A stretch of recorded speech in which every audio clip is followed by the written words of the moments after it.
Now it's time for today's perspective, and it was just last week that the UN said that Bangladesh's Awami League government that fell last August and saw its Prime Minister Sheikh Hasina toppled and flee to India was responsible for systematic attacks and the killings of protesters as it tried to hang on to power. The UN even warned that the abuses could amount to crimes against humanity, with up to 1,400 people killed. Well, since it fell, Bangladesh is now being run by interim leader Muhammad Yunus, who welcomed the report, saying he wants to transform Bangladesh into a country in which all its people can live in security and dignity. Well, one man who's followed the situation from afar is an exiled Bangladeshi blogger and activist who's based here in France. My guest today is Pinaki Bhattacharya. His YouTube channel has over 3 million followers, and he himself widely credited as being part of Bangladesh's revolution. He's also author of a new book, Fulk Omari. We'll talk about that in just a moment. But first of all, thanks very much for coming and talking to us on the programme. Just remind us, first of all, why the student protest broke out. What drove them, if you like, last year?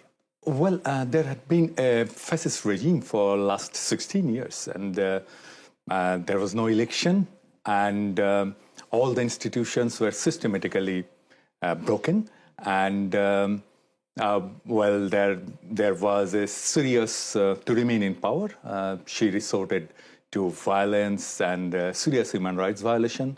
And there had been more than several thousands of people who were killed extrajudicially, and there had been secret prisons. And initially we thought that there was one, and eventually it was discovered that there are several hundreds, 700 to 800, a very pessimistic estimate. So there had been a struggle for freedom and struggle for democracy. So their report that I mentioned from the UN talked about potential crimes against humanity even. Yes. I suppose it didn't surprise you at all.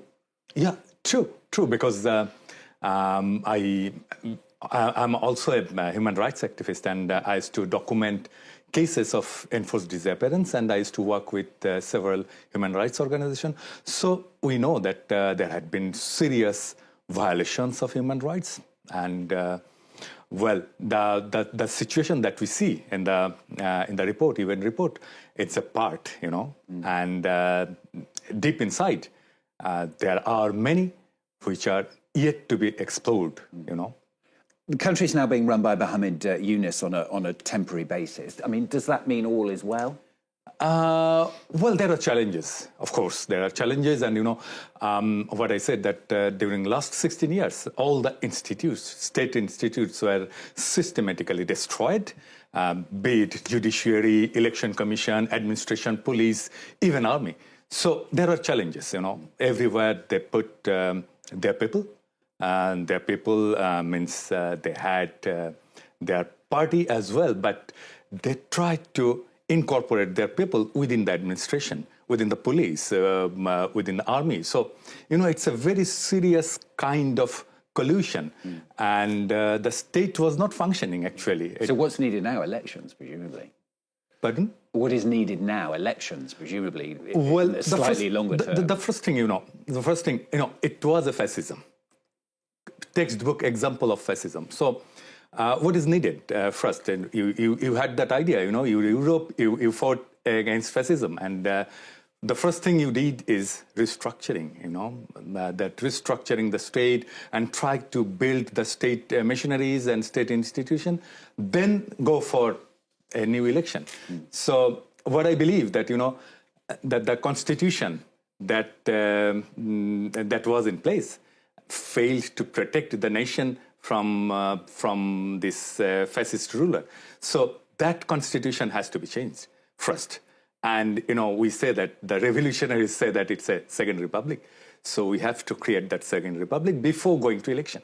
Let's talk about you as well. I mean, okay. Your YouTube channel. Tell us about it and what you do and how you do it. Well, I was a writer, and I used to write in blogs, and then I shifted my focus to Facebook. But, since 2010, I was active in Facebook, and I started gradually writing on several social issues, human rights issues. But, Facebook has got some limitations, and they have very strict content restriction, and it's extremely difficult to continue an activism that we do on this platform. I used to face frequent bans and removal of my contents. And we had been fighting a fascist regime, and the images that I share, that I want to share, sometimes they say that it violates the community guidelines, and it has been removed. So what I discovered that probably this is not the right place to continue this activism. So then I shifted to YouTube, and it became the primary platform for communication for my message and my activism. And I mentioned it, 3 million viewers. I mean, More than huge, 3 million, yes. Well, what about your critics? I mean, there are critics, aren't there, who say it's very populist, it's a bit over the top. The thing is that, the personality that I project on YouTube, it's a bit different than what I am really. So it's a created personality. So since I'm a writer, I am a storyteller. I tell stories in my YouTube channel. The stories that should evoke some emotion, and I provide some purpose.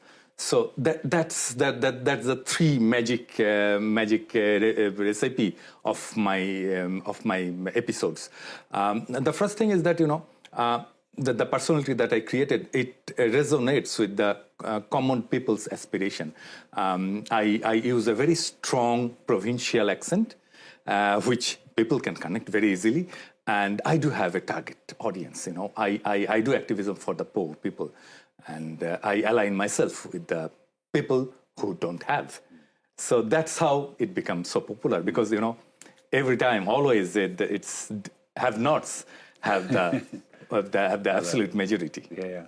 Let's talk about your book as well, Fulka Mari. It's the tale of a refugee and a rat in pandemic Paris, and it tells the story of that refugee from Bangladesh who finds himself alone in his apartment with this tiny rat, and he tells it, doesn't it? Tales of his past, of revolution, famine, war, as well as culture. Yes. So, that story started from the very first day of lockdown, COVID lockdown. And I was alone in my apartment.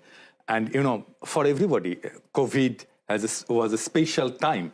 But for me, I had another layer of confinement and isolation, because I'm a refugee and I'm already uprooted from my homeland, and I'm trying to integrate myself to a new society which I barely know. And that's the period where another layer of restriction was imposed due to COVID. So that led me to a self-reflection, and self-reflection took a path of a mythical journey with a rat that was entrapped in my apartment during that period.